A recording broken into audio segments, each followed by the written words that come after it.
This afternoon, the Secretary General and Klaus Schwab, the founder of the World Economic Forum, will witness the signing of a memorandum of understanding on a strategic partnership between the UN and the World Economic Forum, which outlines areas of cooperation to deepen engagement between the two institutions and to jointly accelerate the implementation of the 2030 Agenda.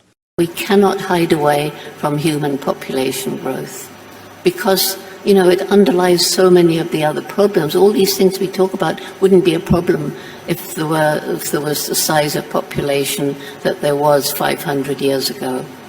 So in the session we just attended here at the Economic Forum, I think there was a sense of relief, actually, in your frankness.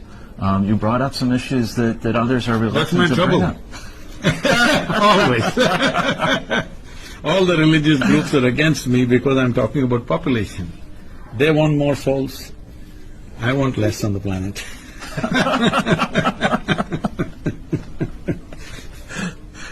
It may look like there are many problems, but actually there's only one problem. We are nice, but we're just too many. This we need to understand. Believe me, it is much easier to control human population than human aspirations. You cannot control human aspirations. You can easily control human population if everybody is focused on that.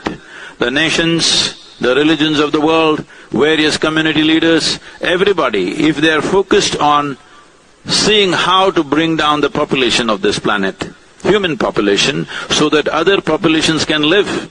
It is very important that everybody gets vaccinated. We need to understand health is not an absolute thing. Health is something that we achieve incrementally. So the same thing goes for the vaccination. Right now, vaccination is a must for everybody. Nobody should evolve philosophies of anti-vax. This is just rubbish right now, putting everybody's life to risk.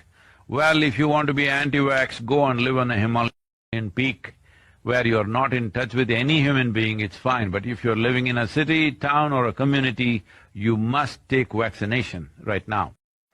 Malaysia's former Prime Minister, Dr. Mahathir Mohamad, said that the Trans-Pacific Partnership, or TPPA, is a New World Order strategy by a powerful pact of people led by the US to dominate the world economy. Speaking at an international conference titled New World Order, Recipe for Peace or War, organized by Perdana Global Peace Foundation, Dr. Mahathir said globalization and borderless trade are being used to establish a one-world government. Basically, it is about having a world government. We should abolish all states, all nations, all borders, but instead have only one world government. And that world government is to be by certain people, elites, people who are very rich, very intelligent, very powerful in many ways.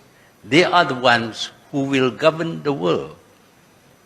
There was not much talk about democracy or choice of leaders.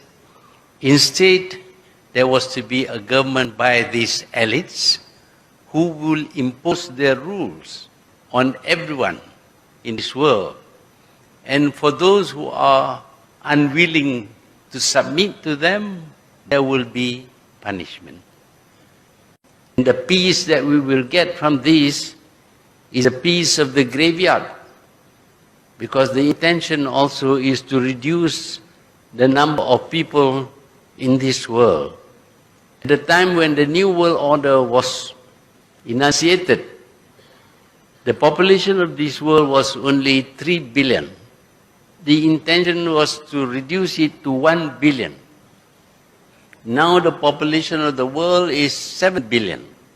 There will be a need to kill many billions of people, or to starve them to death, or to prevent them from giving birth, in order to reduce the population of this world. You have 6 billion idol worshippers who makes God angry every second of their life. Indian, Chinese, Japanese, Tibet, Nepal, Thailand, So many. India alone is 500 million. China is 2 billion. So many, 2 billion Christians, which are idol worshippers.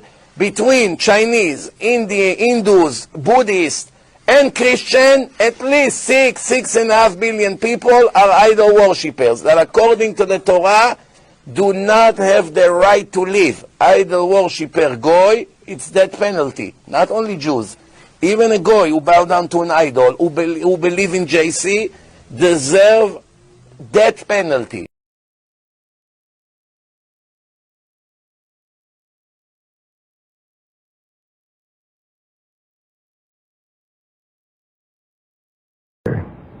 Ironically, however, the very innovations that are making possible dramatic improvements in human well-being are also creating new problems which raise the specter of an alarming and possibly catastrophic disaster to the biosphere we live in. And herein lies the dilemma that we all face. Let me illustrate. Improved public health has caused the world's infant mortality rate to decline by 60% over the last 40 years. In the same period, the world's average life expectancy has increased from 46 years in 1950s to 63 years today. This is a development which, as individuals, we can only applaud. However, the result of these positive measures is a world population that has risen during the same short period of time geometrically to almost 6 billion people and could easily exceed 8 billion by the year 2020. The negative impact of population growth on all of our planetary ecosystems is becoming appallingly evident.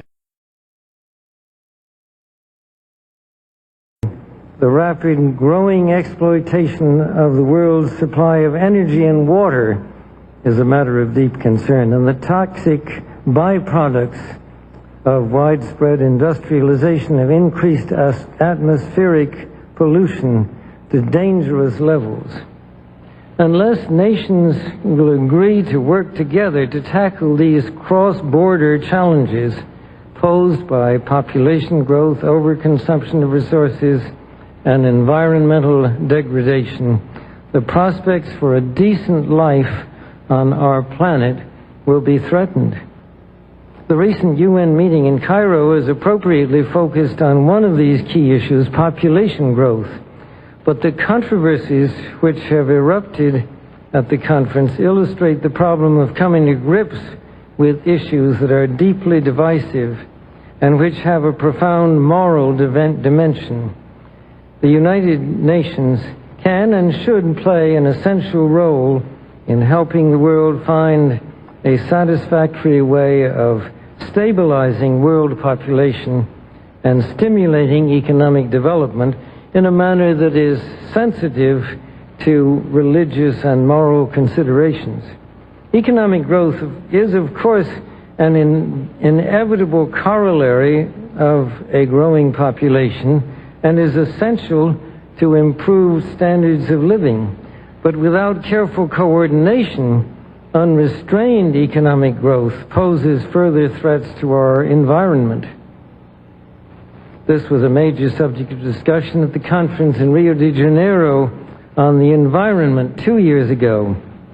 The focus then was on sustainable growth and global development. It was pointed out at the conference that growth is most efficiently managed by the private sector, but regulation of the process by national governments and international bodies is also needed, and once again, the United Nations should certainly be among the catalysts and coordinators of this process.